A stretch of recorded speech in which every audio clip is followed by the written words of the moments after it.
La radio. L'époque où elle détenait le monopole de la communication des masses en instantanéité semble révolue, mais pas dépassée, car il y en a encore qui croient encore en la radio et en sont même des inconditionnels. Et la radio, il y a des informations que nous suivons là. Moi maintenant, même pas seulement moi, quand quelqu'un veut même une information, tu te rabats chez mon grand frère. Il est plus informé même que ceux qui font à l'école et ceux qui suivent la télévision.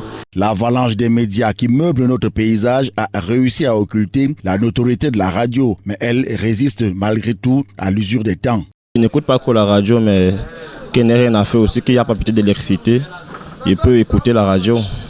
On allait à l'école au matin, on venait se reposer à midi pour rentrer à 14h. Il y avait une chanson qui passait. Quand on suivait ça, on courait pour ne pas arriver en retard. Mais la télévision n'a pas toutes ces choses. Elle peut être importante, mais elle n'est pas plus importante que le poste radio. Parce que je peux rester à la maison sans télévision, mais si j'ai le poste radio, j'ai toutes les informations. Les réseaux sociaux qui bousculent tous les anciens cadeaux de diffusion, d'information, de divertissement et d'éducation, même la radio n'est pas en reste. Pour l'information et les faits divers du pays, écoutez ce que je ne parviens pas à localiser chez moi.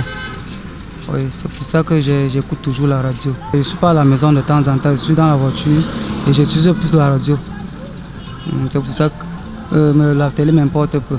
Au Cameroun, la radio est introduite en 1941 à Douala par la France libre dans le but de diffuser leur communiqué. En 1944, des émissions sont interrompues puis reprises en 1946. Dans cet épisode, la télévision fait son apparition 44 ans plus tard, un certain lundi 23 décembre 1985 à 18h. Depuis lors, la radio écrit et continue d'écrire ses plus belles lettres de décibels.